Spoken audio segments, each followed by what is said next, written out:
Hi, I'm Tony Nichols, and welcome to Chamber Chat on the road.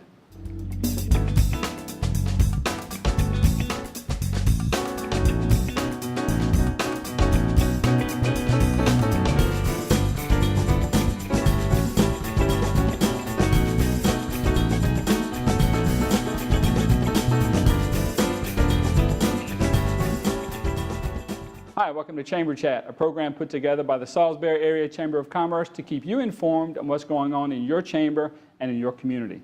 Joining us now is no stranger to the program, Mike Dunn. Mike, you're here representing Red, White, and Boom again. Welcome back. Well, thank you. Thanks. It's a pleasure to be here, and thanks for letting me come back. I think we need to create a new professional designation. Okay. Mike Dunn, RWB. Yeah, Red, White, and Boom. That's right. I think that's great. You know, we hear it so many times in real estate, location, location, location is the key. I understand we might have a new location this year. For Yeah, Red, we White, do. Red, White, and Boom. For the first 3 years that we did this, we were near the university, thanks to Salisbury University, and last year we were at Bennett Middle School. This year, as we know, Bennett Middle School is under construction. It's going to be torn down. And so we're moving Red, White, and Boom to the old mall property. That's where the fireworks are going to launch from. Pretty big area. It's a perfect area. It's 80 acres. But the public, that will be closed off. Now, the old mall property is just to launch the fireworks. Okay. So the public is going to gather across the street at County Stadium, thanks to, again, the Wicomico Board of Education. So it's a perfect location. Bring your blankets and your lawn chairs. We'll have vendors set up. But County Stadium is the place to be on the 4th of July. It sounds like the perfect storm. If we had to move a location, we couldn't go from such a perfect location to yet again. It sounds like such a perfect location. I think it will be. A lot of people in this town, Tony, will remember, including myself in my youth, the fireworks in Salisbury were launched from somewhere over there near the Civic Center. Mm-hmm. So we're going back to the future, if you will. Yeah, so it'll be great. Very cool. So going back with fireworks in the old mall lot, we'll be watching from the stadium. Yeah. What other... can we expect the same vendors or the same type of feel? Yeah, you can, and I think same type of feel version 2.0. Okay. I think we've actually improved it. We really have. We're kind of going with, since we've got this vast space, we're going to go with the old minstrels, if you will. We've hired a magician, we've hired a juggler, we have hired face painters, we've hired a balloon maker, one of those people that can do that with the balloons. Everybody envies that person. Exactly. We have a clown hired, and thanks to Sunrise Church, they're going to bring 3 of their inflatables, and they're going to be set up in the end zone. Oh, that's great. Then we'll have the usual vendors making, homemade ice cream and snow cones, hot dogs, hamburgers, and we have something at 8 o'clock, which is new, which is either the best idea or it's going to be to be determined. We're having something that we call the Kids Kazoo Parade. Oh, wow. So at 8 o'clock, so at 8 o'clock, any kid who is there is going to be handed a kazoo and a little mini U.S. American flag, and they're going to take 1 lap around the track. So we have all sorts of activities that start at 6:30, and then the fireworks shoot off at 9:15. So it should be a great night for families and kids and entertainment. I was going to ask you, and you've alluded to it in some of the partnerships that you've talked about. Now in year 4, collaboration seems to be a much more integral part of Red, White, and Boom than it was when you kicked it off. When I kicked it off, I knew nothing. I picked up the phone and I called my good friend Bill Gordy, who had great experience in, the fire companies here in Salisbury. So the first year collaboration was really myself and Bill Gordy and Salisbury University that helped us out. Of course, the police and fire agencies have been wonderful all along. But as we've gotten a little bit more, the collaboration, it's everywhere. This year and starting last year, the city of Salisbury stepped up. They have been wonderful. Mayor Ireton has been fantastic, very supportive of this, as has Council President Jake Day. First couple of years, they gave us logistics help. Sure.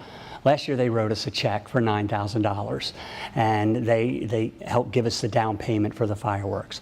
Also last year, the Salisbury Chamber of Commerce came on board to support us, which has been wonderful. This year, we have our first premier sponsor ever, and that's Robinson's Family of Businesses. So they've come on board as our premier sponsor. Because of our new location, we have the Board of Education giving us the okay to use County Stadium. And because of our new location, we have Wicomico County and County Executive Bob Culver, County Council President John Cannon. They've allowed us to use the Civic Center parking lot. Wicomico County Tourism is going to help us promote the event. The Civic Center is going to send out blast emails to all their ticket holders. So collaboration. Then we've got the business community who have stepped up so well. And of course we have individuals, and that's really the backbone of this, is people that want to contribute in any amount. So yeah, collaboration is just making this whole thing happen. Yeah, you talked about the chamber. We're in year 2 of our collaboration, and hopefully that's going to continue to grow and be much more collaborative, if you will, to use your word. How do you see businesses going forward playing a more vital role? Well, you know, businesses in this community, they support us in so many ways by providing us goods and services and the things that we need, whether we're buying our cars or our houses or whatever, you know, our groceries. But so many nonprofits in this community are built upon the backs of businesses that simply make that contribution. The Chamber this year, as example, in this week's Salisbury Independent, Ernie Colburn has written a nice column about Red, White, and Boom, and in it, he actually calls on the businesses to make a contribution.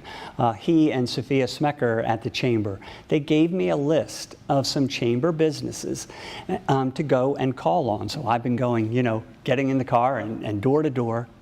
What we're trying to do is show the city of Salisbury, show Wicomico County government that the breadth and depth of support of Red, White, and Boom is big. So we're looking at $50 and $75 and $100 donations, but you spread them out. Right. And then you get a big one like a Robinson's Family of Businesses, and that's how it works. So the business community is just so supportive, and we wouldn't be able to do this without them. Yeah, we're lucky to be in a community such as we are, yeah, for that very reason. You talked a little bit about money. Yeah. How much do you need? How much do you have? And there's a such thing as a donation that's too small. There's never such a thing as a donation that's too small. We try to raise at least $30,000 every year. The fireworks cost $20,000. We're well on our way to reaching our goal. Thanks to the Community Foundation of the Eastern Shore, another of our collaborative partners, we have a permanent endowment set up there. So any money that exceeds what we need to pay our expenses goes into that permanent endowment. So who knows, maybe someday down the road we might be able to just work off the interest off of our Community Foundation account and do the fireworks that way.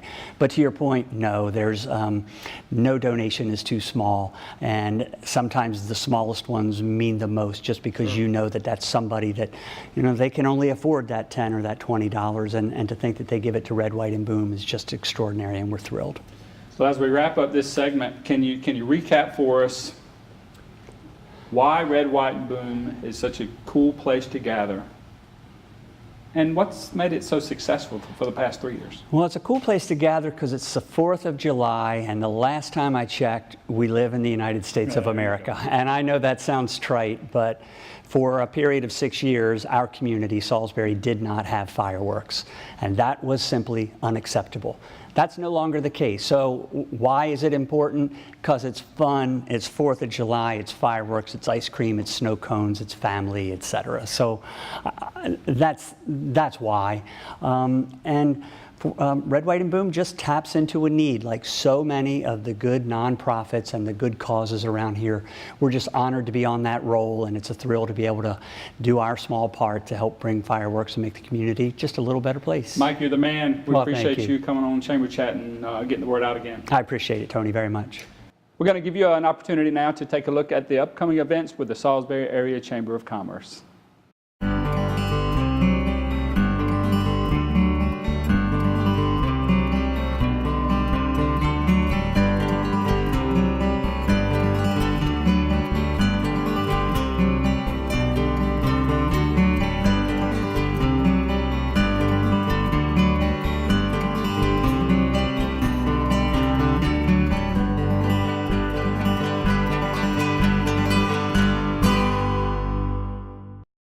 Welcome back to Chamber Chat right here on PAC 14. Joining us now is Molly Hilligoss. I think congratulations, newly appointed Executive Director of Habitat for Humanity. That's right. That's right. Thank you for having me. I'm excited to be here.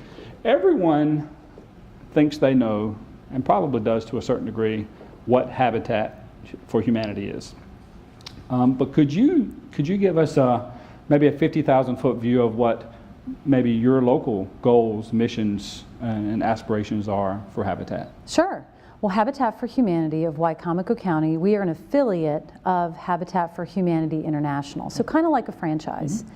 So we cover the entire Wicomico County. Our focus is the Church Street neighborhood to revitalize that area and provide safe, decent, and affordable housing for low-income families. Most people don't realize that Habitat homeowners, they make a mortgage payment every month. And that mortgage payment is based on 25% of their gross household income. Okay. So it's very affordable. The program is for low income. So in order to become a partner family, we have rigid requirements that they have to adhere to. And sure. I understand that not too long ago, a group of women got together on a build, just women. Well, there were a few men. Okay, there were a few. You got to have some men there, but yes, it was Women Build Week. If there are a group of women, you only need so many men. So tell us how that went. It went great. It was May 2nd through May 10th, which was the 10 days leading up to Mother's Day.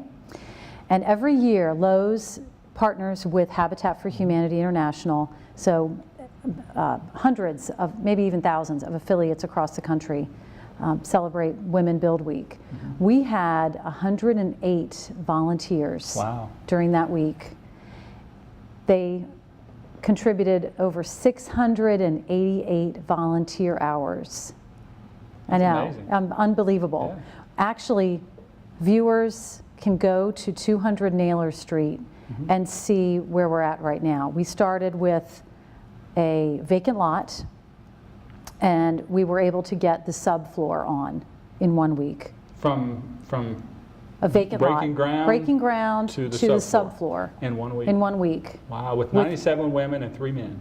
Probably.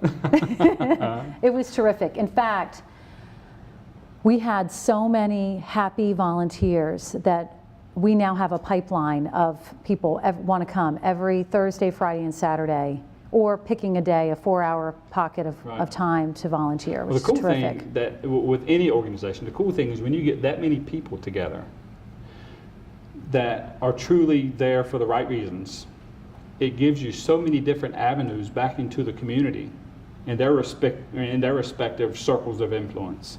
That pipeline that you talk about of volunteers really does open up sometimes to be a little bit overwhelming. Hopefully that's the case with you. The cool thing is that you don't have to be skilled. You don't have to be a carpenter. You don't have to have ever picked up a hammer. Right. When you come onto the job site, our construction manager shows you how to do a specific task. Mm-hmm. You master it, and then you spend the afternoon, completing a header or whatever. It's really cool. Yeah, it's great. And then what we've also done, we've taken 2 of our vacant lots that we're going to build houses on next year, and we've put community gardens in. So we're beautifying the area and sharing the mission with the local community so that they understand how they could become a Habitat homeowner. Sure. Okay, we talked about your feeder lines, if you will, the 100 or so people that you had, your feeder lines back into the community. But how can the community, let's say I want to get a group together, or I individually want to come and build, how would I go about contacting someone to do that? You just call our office. Would you like that number? Absolutely, I would love that. Okay, it's 410-546-1551. And you call in and you say, hey, we'd like to bring our company out for a build. We look for about 5 to 10 individuals, no more than that.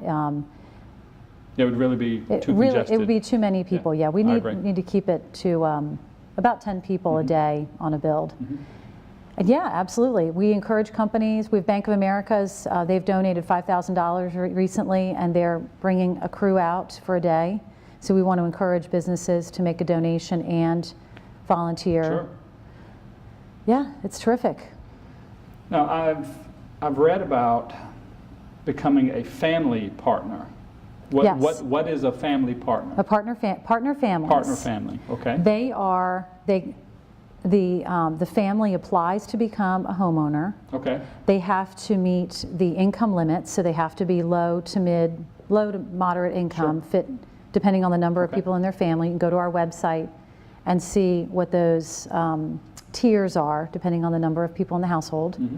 So that's the first requirement. The second is have workable credit. You don't have to have perfect credit, just But workable. there's something there. Something that shows the ability to pay your bills on Sure. time. We have a lot of partner families that use cash.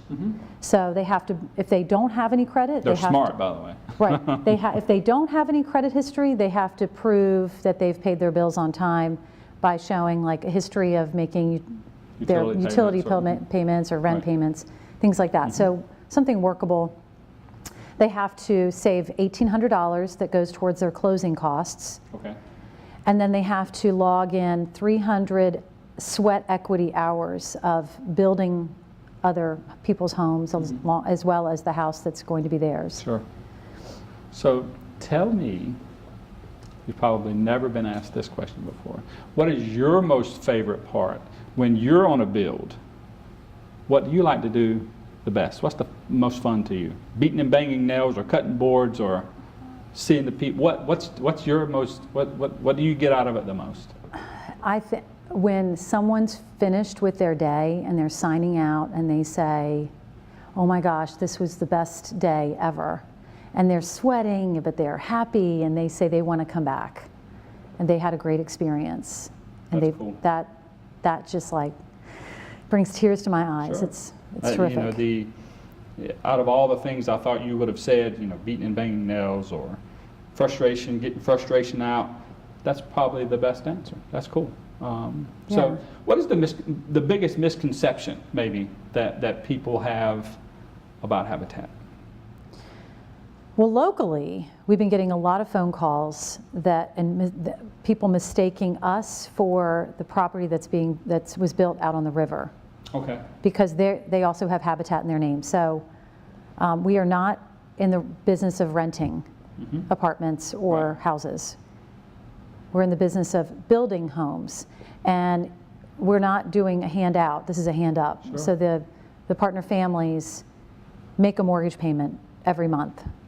Right. I think that's so important. And people don't realize that. They think that Yeah. people Just are getting get it the for house free. for free. They're not. I think it's so important to put the sweat equity hours in, to have some skin in the game, and because that way you can own it. Right. No one gave it to you. You earned it. Right. Just maybe you're at a station in life where you may be eligible, but you still earned it. You still gave something for it. So I think that as much as Right. anything, you know, you can physically house someone, but it's the whole, you know, take a kid fishing, teach a kid to fish. Right. Same premise. Right. There's also something else that people don't realize that we do, and we have a program called Neighborhood Revitalization. Okay. So if a low-income family owns a house and it needs repairs, maybe critical repairs, a new roof or retrofitted with ramps, maybe handicapped bathroom needs to be put in, we can provide those services, and then they again provide sweat equity, whether it's volunteer hours in our office or the restore, and then they repay us based on our cost. Sure. So there's no markup. Molly, I have to commend you on the work that you guys are doing, not only locally, but nationally and worldwide even. Thank you for joining us here on Chamber Chat. Thank you. Thank you, Tony. Thanks for having me. We'd like to give you another opportunity now to take a look at the upcoming events with the Salisbury Area Chamber of Commerce.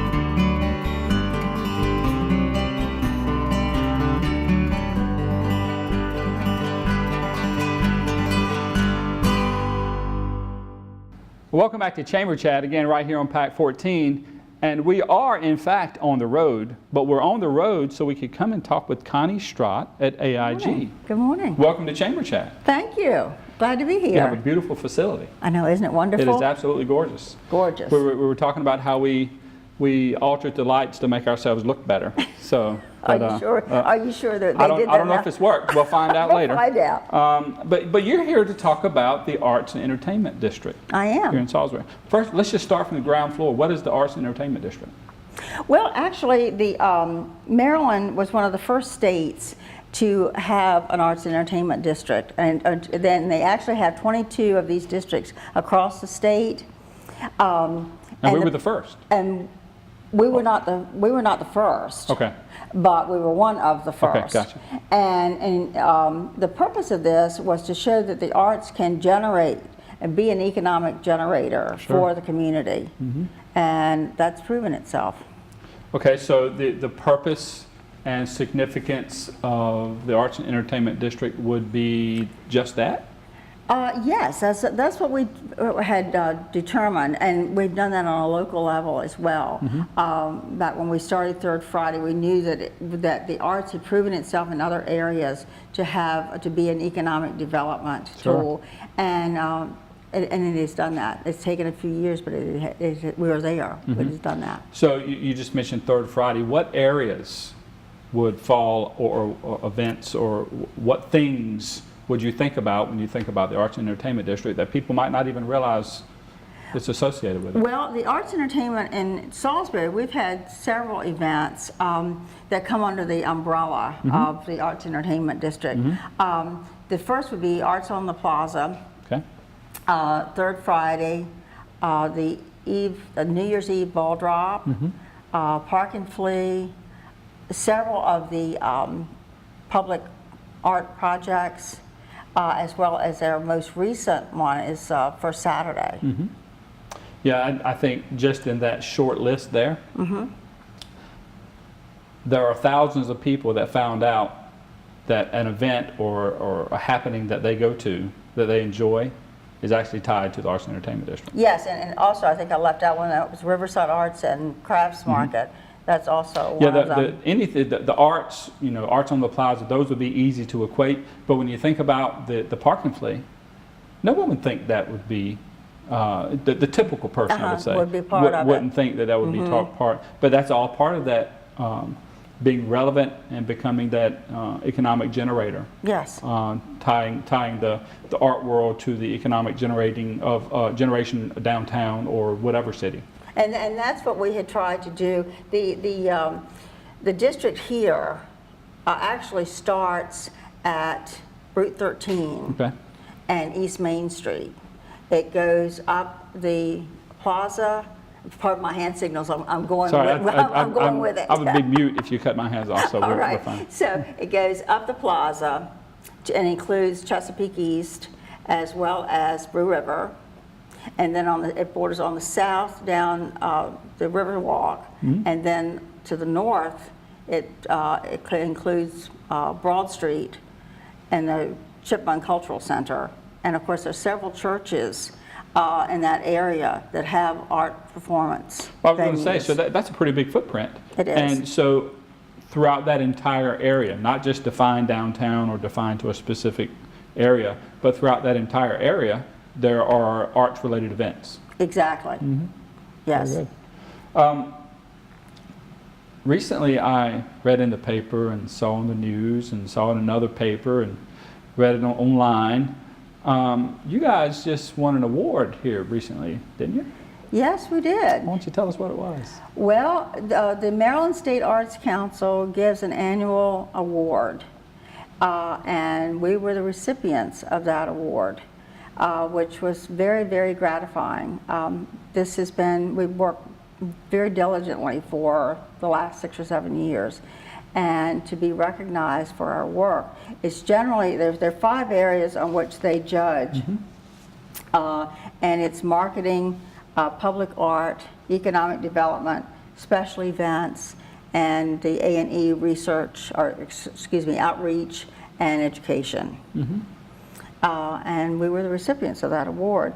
We do a detailed report every year. We were actually given the designation in 2006, and we do a detailed report to the Maryland Arts Council every year, which outlines all the events, the businesses that have opened, just giving a complete, a very, very detailed Sure. report to the state every year. And our team gave our award. We presented it to the mayor and city council because it has been through their support, as well as many, many volunteers who have worked with us and along with the chamber to bring us to this point of success. So tell us, just give us an idea of the significance of this award. And what does it mean? What does it mean to you? Oh, it's like a lifetime achievement. Right, there you go, yeah. I mean, it truly is. It is for our committee because there's been so much work done, and it's been such an interactive project, because with the city and with the council and with the support of so many people, it just came together. And it looks like it just happened overnight, but Right. it didn't. I mean, it's been in the making for a long time. Earlier in the program, Mike Dunn used the word collaboration. Yes. And it sounds like, you know, without the collaborations and the relationships and the partners that you've built with over this award is a Lifetime Achievement Award, but for the entire city, For the everyone entire city. for everyone that's been involved. Absolutely, because without that collaboration, it wouldn't have happened. Right. We can't reveal the name just yet, but a little birdie tells me that you're currently working with the Salisbury Area Chamber of Commerce on some cool little event that's going to be happening downtown in October. That's right, we are. I think the arts are A the good segment of that. 47 meetings that I've been in. You guys have been a pretty integral part of that. So Yes. more to come on that. That's all you're getting now. So that's That's an important part, though. that's a very important part. So what does the future hold?